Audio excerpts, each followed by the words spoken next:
The Ordinary Business Summit is coming back, and it's happening April 1st and 2nd. To see who all is speaking and to join the wait list for discounted tickets, go to theordinarybusiness.com. This is the Ordinary Business Podcast for business owners who want honest conversations, a lean business, and an extraordinary life on their own terms.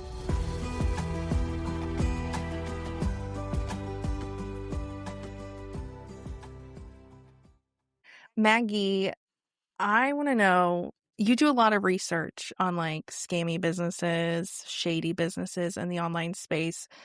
I know that involves a lot of like watching videos and just researching and looking at their sales pages. I want to know how many screenshots you have on your phone right now. I looked yesterday and it's in the range of 370, but I also have a repository of these where I organize and tag them. So thousands in my Notion. We're just saving space on the phone. Yeah, I them transfer them over periodically just because I'm like, oh, this is excessive. And sometimes I decide I don't need to keep them. That makes sense.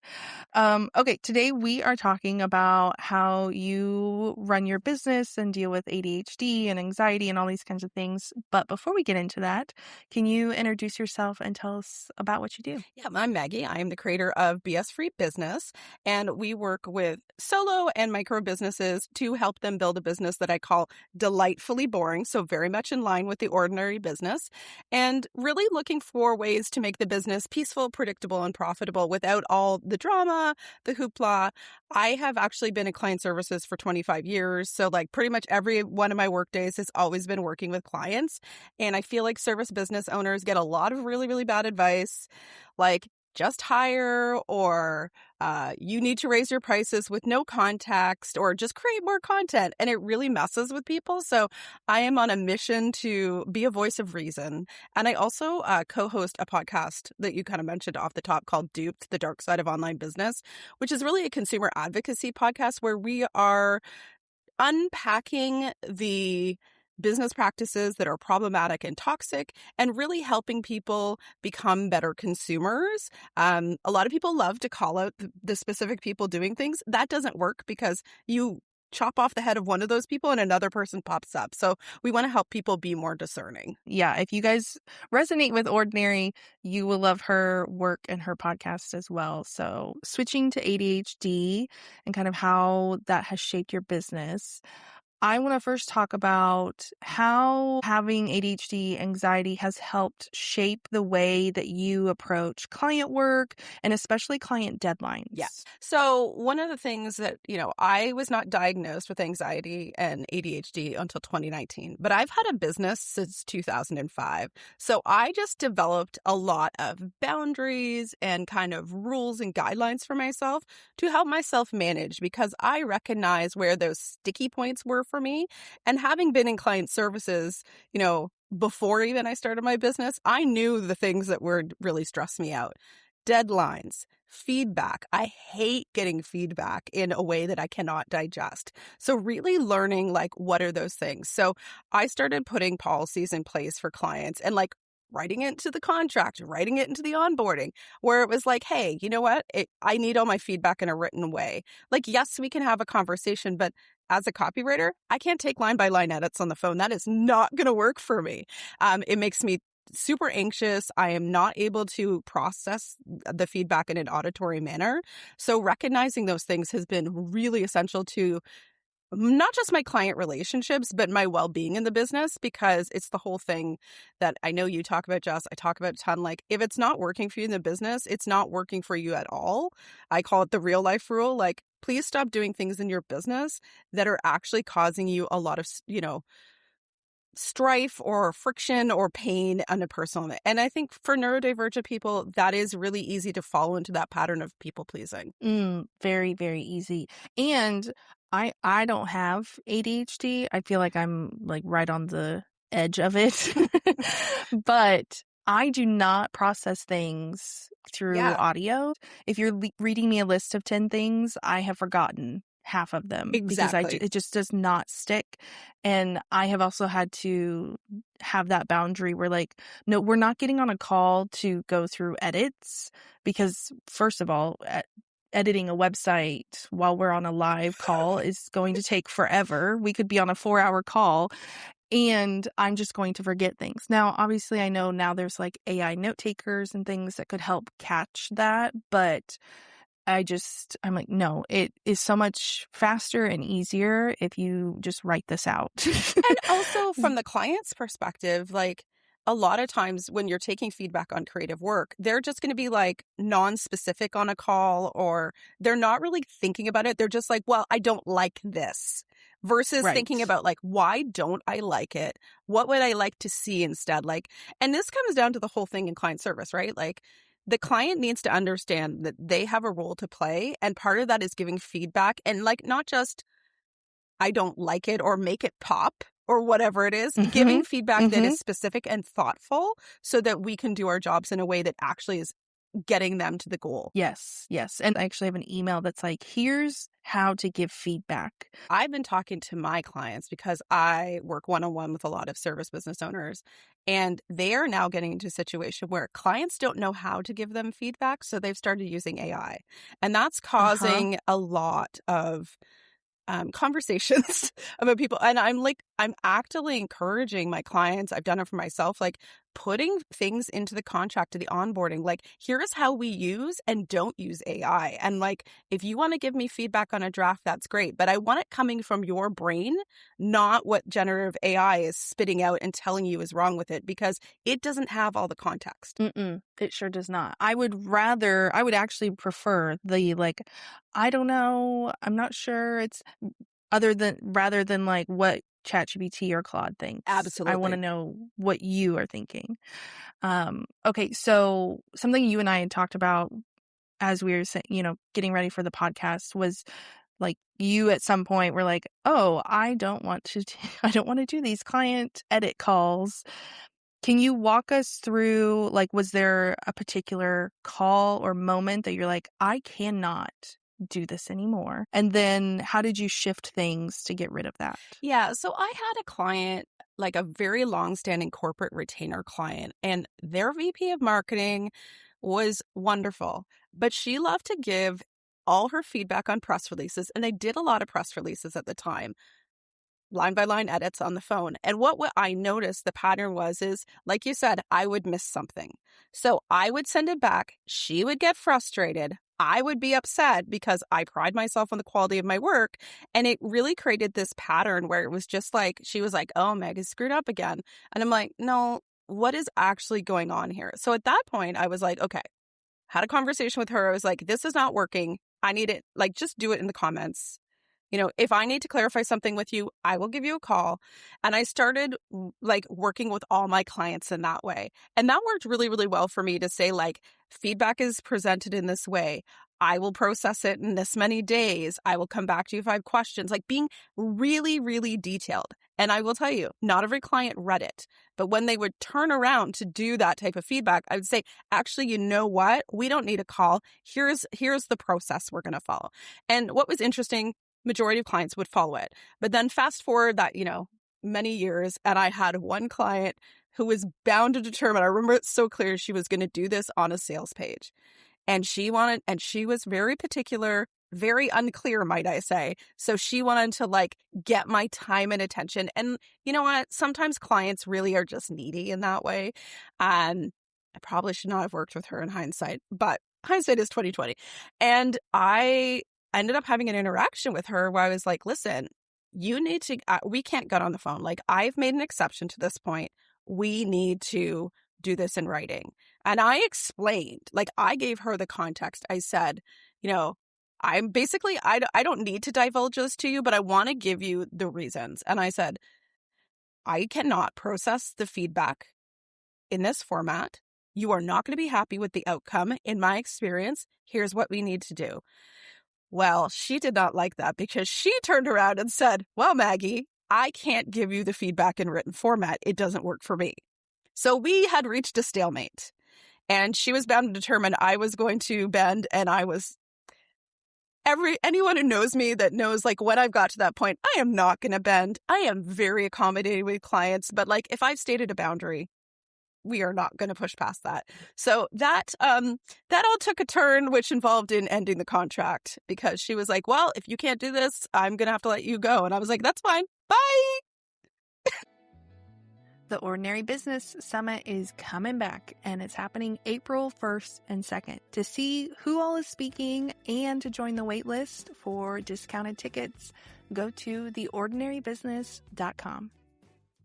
And the interesting thing about the calls is when we scope a project doing creative work or consult any type of work, we are accounting for a certain number of calls. We have our process. So I think sometimes what the client doesn't recognize, and it's not malicious, is that I have not budgeted for us to have this live interaction, right? Mm-hmm. So I feel like from the service provider side, you start to feel really pushed and squeezed because you're like, okay, that's going to take us over scope. And we're so sensitive to not wanting to over service the client because we've all been there and we know what happens to our profit margins and our well-being. So, sometimes explain to the client like, hey, the price is this because you want to have extra calls. That will be extra. Like we are now out of scope. And I mean, I always try to plan a project, and I know most experienced service providers do this, is, I try to add in what I call a generosity margin, like where I know I can give a little bit. But if we're scoped for one call, you're not having 7 calls. You're just not. No, it's not happening. No. Are there any like boundaries that you have in your weekly or daily schedule that kind of help you just with like capacity, bandwidth, and also knowing just with ADHD, like keeping yourself on time, on track with clients and stuff? Yeah. So my schedule, I have discovered, is personality-wise, I rebel against too much structure. So like over the years, I've tried everything. I have literally tried every productivity hack under the sun, and a lot of them just don't work for my brain. And when I say that, people always go, oh, thank you. Because we've all tried things. So, I mean, I do have some core time blocks. Like I know, hey, I'm going to work on my business on Monday. I know I have calls between Tuesday and Thursday. I really try to batch all my calls because I do a lot of one-on-one calls with my clients, and knowing that like for me, if I'm in a call day, it's call day. I'm not going to try to go do something else. I'm not going to do some sort of consulting project off on the side. So understanding that my brain does not do a good job of transitioning between things. So really trying to group things together as much as possible, but then also leaving enough flexibility that if I'm having a low energy day, I'm having what say to my sister who works with me, I always say, my executive functioning is offline. Like, it's just like my brain is not braining. Like we are in trouble. So that I can switch things up where I need to, because I know generally if my executive functioning isn't awesome, I'm fine on one-on-one calls, but something that requires a high degree of attention to detail, good luck. Good luck. It's not happening. Yes, I totally get that. Okay, so you mentioned trying all these different things because, yeah, there's a bajillion different productivity recommendations, and we all know that some of them just don't fit. Have there been any that you've like, oh, this kind of works, and maybe like adapted it to you and like how your brain works? I would say I've adapted some things around time blocking. But I can't have the whole week blocked. I can have parts of the week blocked, right? Like I know Wednesday morning is kind of my catch-all. And for Wednesday morning, I just don't book calls. I don't really plan anything. And sometimes Wednesday morning, I'm lying on the couch reading a book because that's where my brain is. But I know that I need a block midweek because I don't work Fridays to try to like make sure that I've got like some space in there. The other thing that has worked really, really well for me is recognizing that I really don't do well before 10 a.m. on calls. Like if I get up early, I need my quiet time to ramp into the day. So I am the exact opposite of the 5 a.m. people. I am the like 10 a.m. maybe people. And I know I have several friends that are like that. They're like, I'm not getting on a call this early. One of the biggest, like the best things I've done for my anxiety and my, ADHD brain, but just in general as a business owner, is a 4-day work week. It has 100% forced me to not push myself over capacity because I'm like, Mm-hmm. you got 4 days. So like by the end of the day, Tuesday, my week is half done. So like I cannot be delusional or overly optimistic about what's going to happen. And what's really interesting is for a really long time, I did not work Fridays, but my clients didn't know that. Soon as I Mm. said, we work a 4-day work week. Basically, my clients know if you send me something afternoon on Thursday, you're probably not getting a response till Monday. And making sure that that is communicated, documented, everyone's reminded on an ongoing basis, that has made a huge difference. And then coupled with that is, you know, I have a small team at this point. So we take almost 2 weeks off at Christmas. The office is closed. First week of July, office is closed. And those were things I really hesitated to do for a long time, but they're amazing for not just me, but for the members of my team because we all know, and we are all neurodivergent. I attract you all in. I love it. I love it. But, being able to recognize that, like, we need these regular breaks, and it's not just vacation breaks. It's literally like the business is shut down. Nothing is happening. I'm curious for your team members, friends, clients who are also neurodivergent, with all the like hacks out there, do you recommend like, sure, try it for 3 days max, and if it doesn't work, or like, what's that trial period that you find kind of works? I love this question. What works for a client with one diagnosis works very different for me with a different diagnosis. So the thing I always say to anyone who will listen is I'm like, listen, I'm not going to tell you what to do. Here's what worked for me.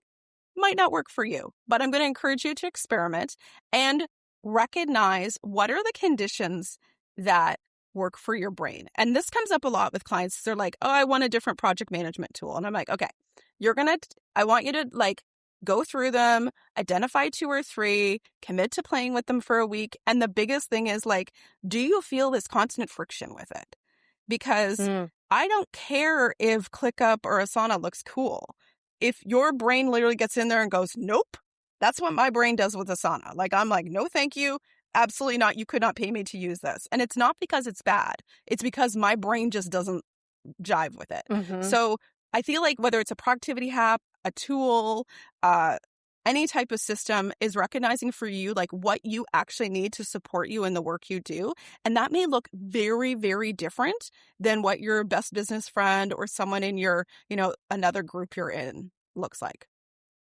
I'm so glad you said that because I feel like once a week on Threads, I see some ADHD coach or just someone with ADHD saying like, this is the thing you need to do. I'm still like, this seems like a broad generalization.